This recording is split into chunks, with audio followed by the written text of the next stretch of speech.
तो ज़रूर ही वो मौकापरस्त और गैर जिम्मेदार समझा जाए।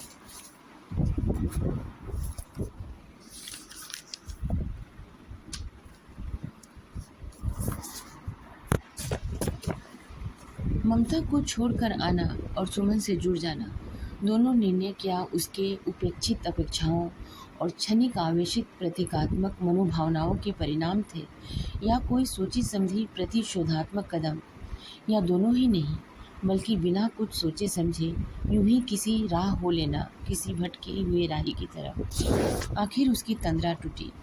कब तक नदी तट पर यूं ही पैर लटकाए बैठा रहेगा वो? घर तो जाना होगा, घर। हाँ, वही घर जिसके टूटने बिखरने के साथ ही सब कुछ बिखर गया था।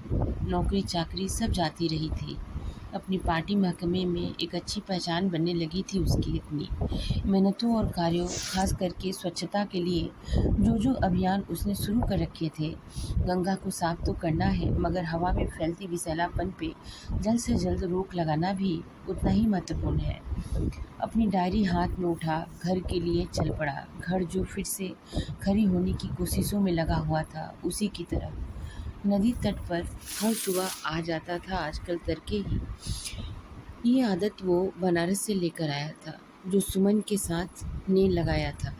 वो अभी तक यूं ही बना हुआ है, उन बहुत सारी चीज़ों बातों की तरह जो आज भी उसके दामन को छोड़ जाने के लिए शायद इतनी जल्दी तैयार नहीं थी। भविष्य के नए सुंदर कामयाब सपनों की चाह और आस लिए, मन में ममता का विश्वास लिए, झुकी नज़रों और कदमों में कुछ झेप का एहसास करते हुए अपने घर के रास्ते हो लिया। कितना कुछ कह गया था जाते वक्त ममता को, क्या क्या भला बुरा कहाँ कहाँ से जुटा कर उड़ेल दिया था उसके ऊपर।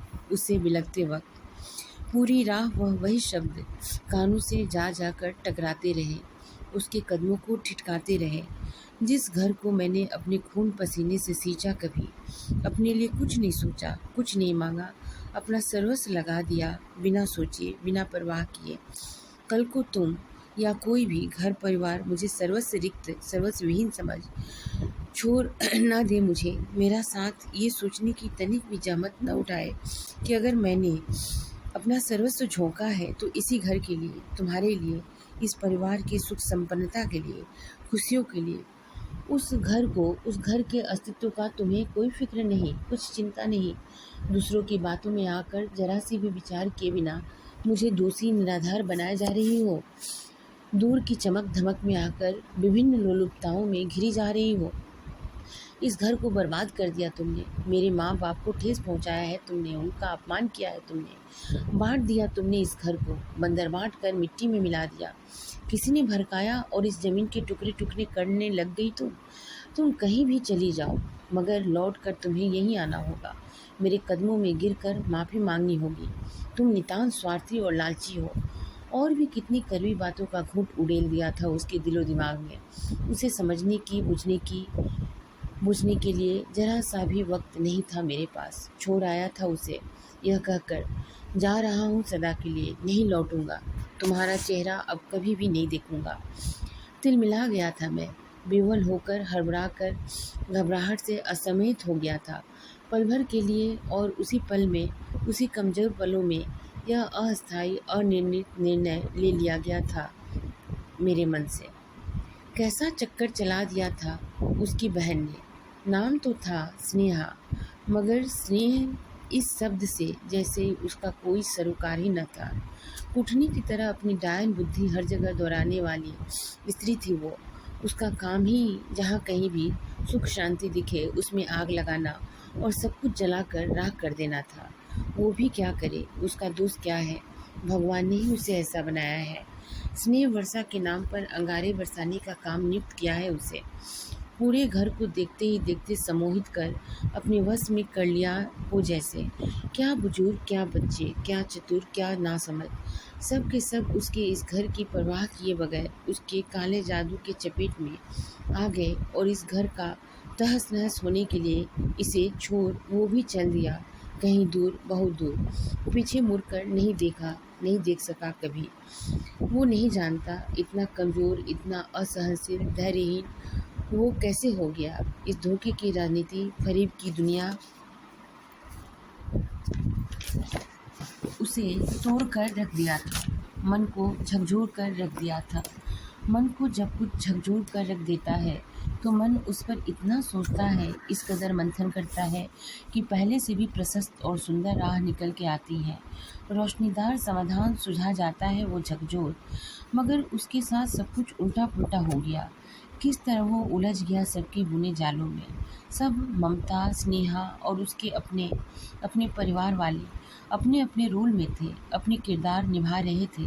कोई भी अपने ज़हनों स्वभाव से अलग होकर जीने के लिए तैयार नहीं होकर अपने अपने मकसद को अंजाम दे रहे थे। उन्हें अंजाम तक पहुंचाने के लिए जो कुछ बन पा रहा था कर रहे थे। वही सिर्फ इस घर का विकास, इस घर की खुशी की रट लगाए लगाए अपने ही स्वभाव से विमुख हो गया। खुद को ठीक से न टटोल सका था। सब कुछ उसके चारों ओर ऐसा था कि उसमें से उस वक्त टटोलने से भी कुछ न मिलता सिवाय भटकाव के। मन के विचलता के नियति को यही मंजूर था कि उसके सदैव अडिग अटल रहने वाले व्यक्तित्व पर, अपने सिद्धांतों के लिए जीने मरने वाले चरित्र पर एक सवाल खड़ा हो जाए। एक हल्की सी ही सही मगर सदा सदा के चरित्र सिद्धांत राही के माथे पे दाग की काली साया पड़ जाए। जब भी किसी निहायत असंवेदनशील, ज्वलनशील, उपेक्षित व्यक्ति को मौका मिला, बात बिना बात उसके उन्हीं कमज़ोर क्षणों के अस्थिर निर्णय का ताना कस जाए और स्तब्धतावश उत्तरहीन होकर वह बस सुनकर रह जाए। कुछ कहते सुनते ताना कसी खिसक से कहीं और उसे भरे हुए पुराने जख्म की टिसमिसाहट महसूस कराने के लिए छोड़ जाए, हमेशा हर वक्त। गेट के भीतर घुसते ही उसकी नज़र क्यारियों में लगे एक मुरझाते हुए पौधे पर पड़ी। उसने अपने उस छोटे से बगीचे को चारों तरफ से नज़र दौड़ाकर देखा। ज़्यादातर पौधे तो हरे भरे थे, लहलहा रहे थे, मगर कुछ एक मुरझा गए थे और कुछ मुरझाने को थे। मन ही मन सोचा, अब कम से कम एक आध दिन पर भी खुद से ज़रूर पानी डाल दिया करेगा इनमें। ममता के भरोसे नहीं छोड़ेगा। वैसे ममता ने ही अपने शौक से इस बगिया को लगाया था, वही देख रेख करती थी बगीचे की। हो सकता है अन्य कामों की व्यस्तता के कारण ध्यान हट जाता होगा उसका इधर से। कमरे में पहुंचते ही एकदम से अलस्त होकर दोनों हाथों को तकिया बना पड़ गया बिस्तर पर और अपनी आंखें मूंद ली। अगर उसका इस तरह से इधर उधर नहीं हुआ होता तो आज वो पार्टी में होता और कितना व्यस्त होता। चुनाव आने वाला था। अपने नेताजी, अपने चहेते प्रिय मुख्यमंत्री जी के लिए दिन रात एक कर देता। चुनाव प्रचार में न जाने न खाने की फिक्र होती, न पीने की चिंता। हर वक्त एक जुनून सिर पर सवार होता। क्षेत्र में जाकर जनता को माननीय नीतीश जी के निस्वार्थ परिश्रमों के परिणाम स्वरूप बिहार को जो स्वरूप मिला है, उसे बता बता कर नहीं थकता वो। हमारा विकास, हमारा बिहार के लिए समर्पित मुख्यमंत्री जी के नीतियों, कार्यों और स्पष्ट रूप से दिखने वाली सफलताओं को प्रकाशित करने के लिए जनता को किस किस तरह से अवगत कराता वो।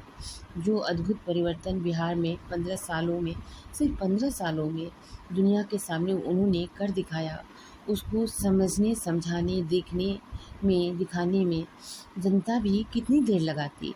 क्या जनता को इन बातों का एहसास नहीं है? आंखें मूंदे मूंदे सोचने लगा, आजकल ये क्या हर चौराहे चक्की पर चर्चा का विषय बना हुआ है। नीतीश ने लालू को छोड़कर क्या ठीक किया? लालू ने क्या नीतीश का साथ ठीक से दिया? जब से बनारस से लौटा है यही बातें सुनने को मिल रहा है। विपक्ष वाले तो मौका पर